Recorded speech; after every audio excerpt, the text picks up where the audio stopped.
Your time now is 9:13, and you're taking a live look at the Sanibel Toll Plaza from our FDOT cameras. You can see the roads are looking very slick out there, very gray out there as well, as rain pummeled some of our barrier islands this morning.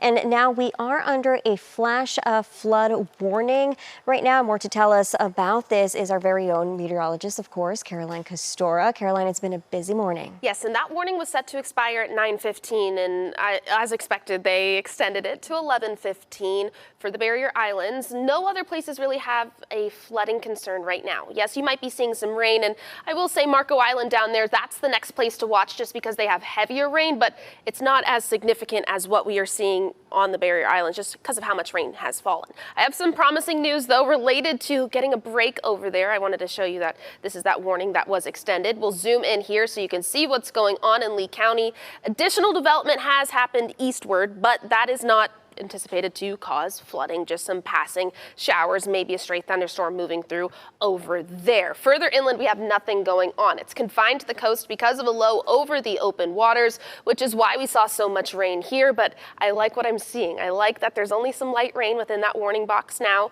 Of course, we want it to completely dry out. I can't say that's going to happen anytime soon because of that feature out in the water that is aiding in bringing some tropical moisture to the area. That's what helped bump up our rainfall totals for today. And let's talk about it. You see that purple swath right there? That's where the highest rainfall totals were. That same area, the rain just trained over and over and over. It seemed additional development just happened to sit over that patch of the area, patch of the region, and that's why we're seeing totals like this. Check this out. That 9.3 right there, that is pretty much on Sanibel Captiva Road, and that's why there's a flash flooding concern, obviously, because that's a lot of rain. They bumped up the warning to feature 7 to 10 inches of rainfall falling there. And we could see an additional 1 to 2 inches within that box throughout the warning. Now, I will say because of that light rain, that's maybe a little bit too high for how much more rain we could see, but there's no saying we couldn't see additional development a little bit later on in the morning hours, which could provide a little bit more rainfall for them. But let's zoom out. So like I said, Marco Island's a feature that we should probably pay attention to since they put that flood advisory out, kind of similar to what we experienced earlier on where we had that heavy rainfall training over the barrier islands.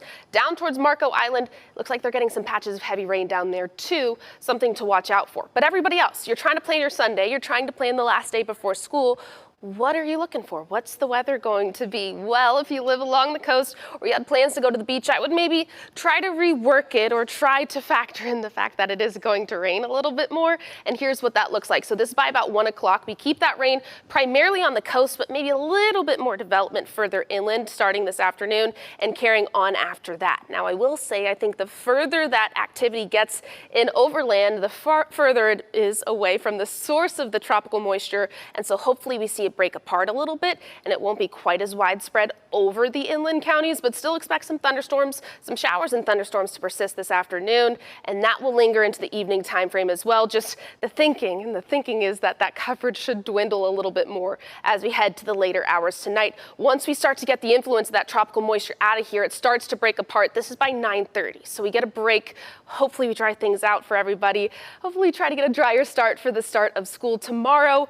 But there is still rain in the forecast for your Monday. Lots to talk about in the weather department. Didn't even get a chance to really touch on the tropics, but since we made today an impact day, I felt like talking about that rain kind of warranted more attention here. And then as we move into next week, I do have conditions improving overall in the rain department. Temperatures, of course, will warm up and bump up just a couple of degrees as we move through this next week, with that heat peaking on Friday. Moving into next week, though, watching for the potential of maybe some more rain for the first weekend of the school year. I know the kids will be happy about that one, but hopefully it won't be quite as soggy as what we experienced for this Sunday.